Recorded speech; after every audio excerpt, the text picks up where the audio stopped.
Do të flasim sot për kujdesin e të moshuarve. Jetesa në një familje për shumicën e të moshuarve është një zgjidhje me dinjitet, si themi neve.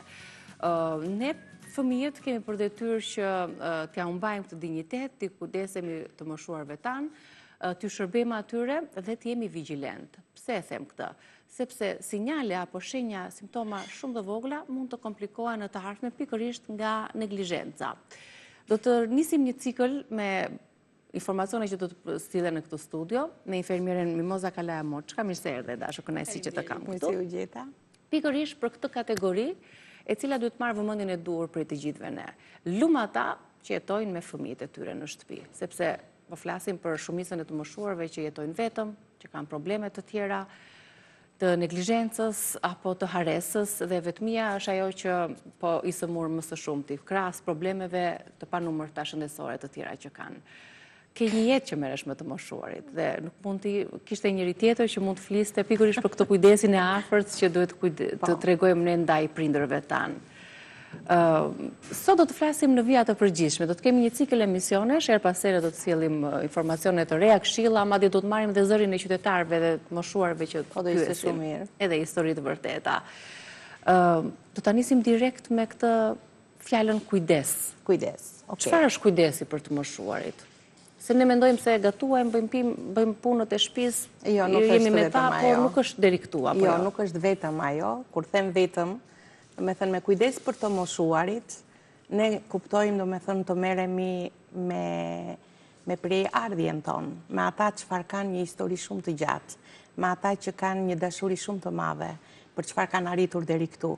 Pra nuk është thjesht një ndihmë fizike që ne japim, apo më tej një ndihmë mjekësore që ne japim këtyre. Por është një, do ta thoja me një fjalë të përgjithshme, është një vëmendje shumë e madhe që duhet kemi për ta. Pra kur them vëmendje, ne duhet i dëgjojmë. Dëgjojmë edhe gjëra që i përsërisin, edhe gjëra që ndoshta nuk e përfundojmë fjalin deri në fund. Ndoshta edhe gjëra të pakuptimta, ne duhet të kemi shumë të durueshëm dhe t'i dëgjojmë ata, se çfarë janë duke thënë. Se nga një dëgjesë e tillë, ti mund të kuptosh shumë gjëra, mënyra se si artikulon, mënyra se si flet, mënyra se si po mban mend apo jo, po harron apo jo, nëse po flet gjëra të pakuptimta, pra të dëgjosh një të moshuar, ti mund të arrish dhe të kuptosh shumë gjëra.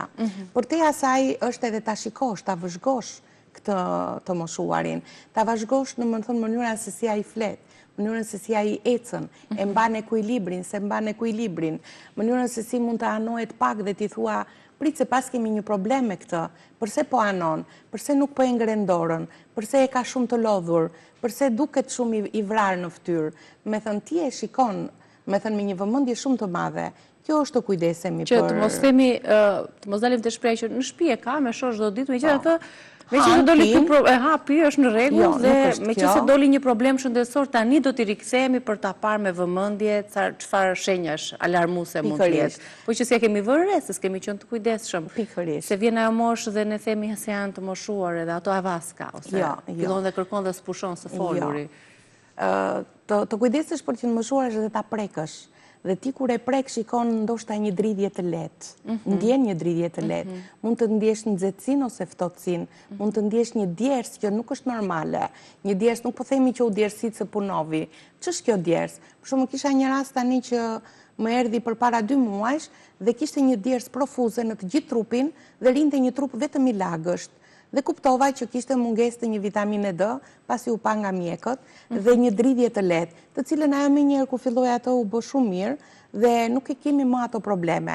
Pra prandaj janë shumë të rëndësishme këto ndjesit tona, që neve duhet i dëgjojmë, t'i shikojmë, t'i prekim, të durojmë, të bisedojmë me ta, të këndojmë ndoshta me ta, sepse edhe ti mund t'i kalosh një mërzitje shumë të madhe. Pra, shiko, të moshuarit, si që thash dhe njëherë, ata janë priardhja jonë që na kanë sill deri këtu, që dhe ne do bëhemi nesër pas nesër të këtill. Unë për vetëm time po vija avash avash, por ju jeni akoma të reja, por që ata duan respektin, duan dinjitetin, duan dashuri shumë, dhe ky është kujdesi. Pra nuk të mos ta shikojmë vetëm një kujdes thjesht fizik, një ndim fizike, po e ndihmoj të ngrihet dhe të ulet, apo po e ndihmoj ti gatuaj një pjatë të ngrohtë, por është edhe kjo pjesa tjetër që është shumë e rëndësishme. Dhe unë këtu e përqendroj kujdesin, edhe me kujdestaret e mia në qendër. Jo që kemi në shtëpi edhe kaq ishte, domethënë thjesht jetojnë me ne, hanë bashkë, kanë nevojat e tyre specifike. Për shembull, kjo që ju sapo thatë, shtrëngimi i dorës dhe ajo ndjesia që t'i jep nëse ka një dridhje, nëse janë të ftohta duart apo nëse reagon apo jo. Nëse reagon apo jo pa çka moshës, se ka diçka që duhet pastaj duhet të vazhdojmë dhe të shkojmë përtej kësaj që ne vum re, përtej kësaj që ne identifikuam dhe merremi me problemin pastaj. Pse e ka këtë që shikon apo jo, që dëgjon apo jo. Sepse ti mund të flasësh me të dhe ti shikon një pamje shumë të drejt për drejt diku në një pikë dhe ti po kupton që ajo nuk po të shikon, që këto janë problemet e moshës. Dhe të gjitha këto janë problem për ata. Të gjitha këto do kthehen nesër pas nesër ose mbas një javë një problem, ndoshta në një rrëzim deri dhe në një problem fatal. A ka veprime që ne i bëjmë nga dashuria, po i bëjmë gabim? Pra, mendojmë se i bëjmë shumë mirë nga dashuria që kemi për të moshuarit tanë në shtëpi, por po i bëjmë gabim. Dhe këtu do më thënë dalim në të tjera probleme. Unë mendoj që ka. Ka dhe që bëhen pa dashje. Për shembull, unë kisha një rast që më erdhi një zonjë me demencë, po jo një demencë e thelluar, jo e avancuar, por që ishte shumë agresive. Dhe ajo agresive ishte në momentin kur ndjehej vetëm. Dhe vazhdimisht vajza vetë më thoshte që shiko moza shumë e qetë, por ka dhe momente që bëhet agresive. Dhe të them të drejtën, unë ja kam plotësuar të gjitha kushtet.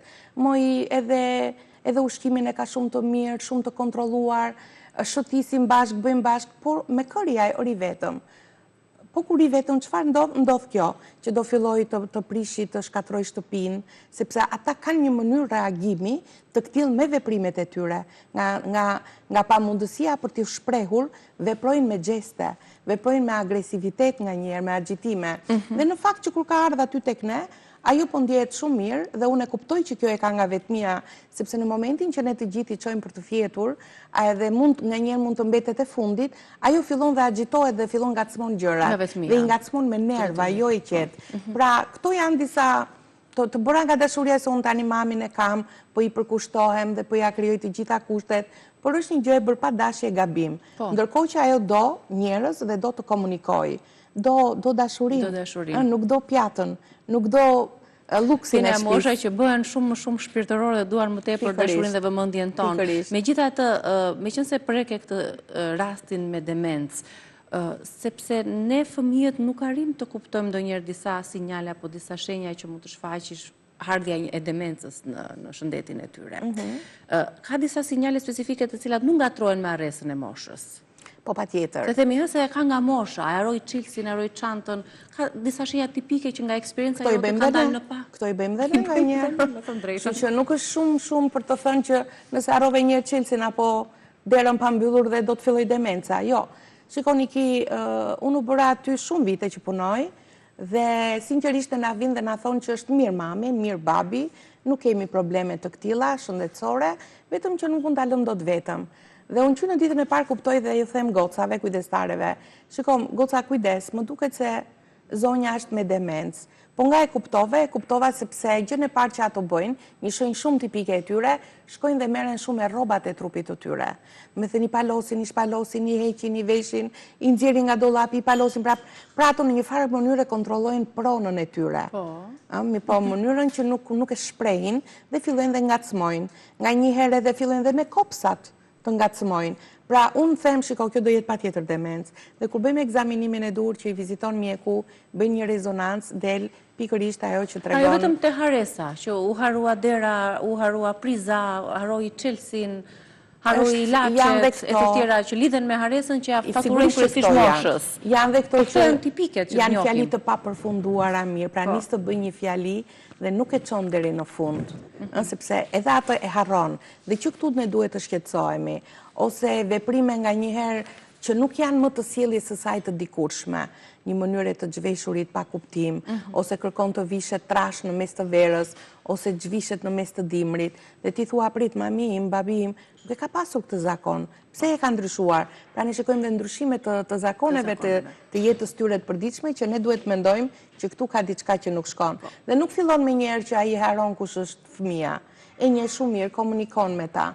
Pastaj ato janë pastaj gradat, shkallët e demencës që fillojnë avancime deri në humbje totale të realitetit, pra nuk kanë asnjë lidhje më me realitetin dhe nuk din fare se me kë punojnë, me kë komunikojnë, kush janë fëmijët e tyre, ku po qëndrojnë, por edhe një gjë tjetër unë dua ta kuptoj me familjar me këtë sëmundje, por edhe me çdo sëmundje tjetër është e sëmur gjithë familja dhe dihet sa vështirësi ka pastaj në trajtimin. Kur gjova një intervistë me një mjek neurokirurg, frika më e madhe ime, nëse kam një frikë si mjek, është pikërisht prekja nga demenca. Edhe unë atë frikë kam, po unë them nga njëherë që, sepse unë jam shumë me energji pozitive, unë them, mua nuk do më kapi kur, sepse unë do punoj shumë dhe do lëviz shumë, dhe do e kem gjithmonë trurin në punë, dhe nga në qoftë se do bëj një analizë të gjithë pacientëve, se kemi dhe ne statistikat, të gjithë pacientëve që kanë hyrë tek ne me demencë, kanë një histori të vetmuar, pra ata janë vetëm, me fëmijë të ikur, përveç se vetëm dhe halli i fëmijës larg, çfarë po bën, si është, domethënë gjithmonë truri i tyre ka qenë i ndrydhur brenda vetëm dhe jo në aktivitet. Sepse unë shikoja sapo vi nga një tur që bëra në Danimark dhe pam një qendër të tillë, po ishte shtetërore, dhe sinqerisht ata ishin shumë të lirë dhe ata punonin dhe unë pash një kujdestare shumë të vjetër dhe i thash në këtë moshë je në gjendje të punosh? Po, Mimoza tha se do mendoj për demencën dhe unë duhet të punoj. Pra, nuk ishte pension, kollaj nuk dilnin në pension, por punonin. Sigurisht që ata janë vënd goxha me i zhvilluar se ne, por duhet të jesh në aktivitet. Nuk është e thënë të jesh në marrëdhënie pune. Pas daljes nga pensioni i të moshuarve tanë, kjo është një shqip i madh, është një rrëzim i madh. Prandaj duhen mbajtur aktiv. Duhen mbajtur aktiv. Duhet të merren me diçka. Ka shumë raste dhe histori të bukura që t'i sjellim në vazhdim ndoshta, për ato talente Mimoza që dalin edhe në moshë të madhe. Po. Edhe dëshira dhe po patjetër, kemi plot profesionistë me talentet e tyre që duhen vënë në punë. Që nuk i kanë ushtruar, sepse jeta i ka sjellë të tillë të ushtrojnë një profesion tjetër. Gjithsesi kjo ishte për ta çelur pak a shumë këtë rubrikë edhe ju presim sërish në javët e ardhshme në vazhdim me Mimozën tonë për të treguar dhe për të dhënë këshilla specifike për të moshuarit tanë. Këshilla që do t'i jepje çdo fëmijë që ka dy të moshuarit ose një të moshuar në shtëpi. Që nuk është profesionist, që nuk di fare nga mjekësia, protokolli primitiv familjar, që jetë më i vëmendshëm. Ose mbi të gjitha nuk di çfarë bësh, kur duhet ta bësh një alarm. Po. Kur duhet kërkosh ndihmë. Kjo është ajo më e rëndësishme. Pra ne do merremi me simptoma të veçanta, duke i trajtuar në veçanti, për shumë simptoma që kanë pafundësisht, që ne në shëndetësi, ne në profesion bazohemi në 14 nevoja themeltare të njeriut, pra janë 14 nevojat jetike, ose parametrat jetik që çdo njeri duhet jetoj normal, sikur vetëm njëra nga këto të prishet, ne kërkojmë ndihmë mjekësore. Prishet gjithë ekuilibri. Çfarë duhet na alarmoj sa për ta mbyllur? Një shenjë, një veprim i rastësishëm apo gjëja e parë fare janë problemet e frymarrjes, problemet e ushqyerjes, nuk gëlltitet mirë, ti duhet të alarmohesh, ekuilibri që nuk po e mban dot. Pra këto janë 3 kryesoret, pastaj vijnë të tjerat me radhë, për të cilët ne do themi prit se mami, pse s'po gëlltitet mirë sot? Pse nuk po lëviz? Pse po hanon? Që mund të jetë duke bërë, mund të jetë thjesht një rrëzim, mund të jetë duke bërë një AVC ose një goditje në tru, pra mund të jetë një problem shumë të rëndë brenda dhe ne këtu duhet bëjmë me një herë alarm. Jo të themi prit se është e lodhur apo u pengua. Jo, edhe pse u pengua e ka një shkak. Jo, nuk duhet ta themi atë. Ose kur fillojnë anojnë në një anë, duhet të bëjmë një alarm. Po kemi shumë për të folur, Niki, dhe nuk i themi dot të gjitha sot. Do t'i marrim me radhë. Bëjnë plagë të ndryshme në trup, bëjnë dehidratrim të lëkurës, që ai dehidratimi mund të çojë deri në plagë si kur e kanë çpuar që të them plumbat e dynjas. Për shkak të mungesës marrjes ujë, sepse ndonjëherë harrojnë të pinë, ndonjëherë nuk ju pijet ujin dhe duhet ja u japi me zor ose paktën uji konsumohet me zor në krahasim me ushqimin. Mirë, moza faleminderit shumë. Do të mirpresim Patjetër, me shumë kënaqësi. Ditët në vijim për këshilla më specifike në rubrikën tonë kujdesi për të moshuarit, sepse e meritojnë kujdesin të pleqërojnë me dinjitet dhe me dashurinë tonë. Faleminderit. Shumë e gatshme të kontribuoj në këtë pjesë. Shumë faleminderit. Ka publicitet.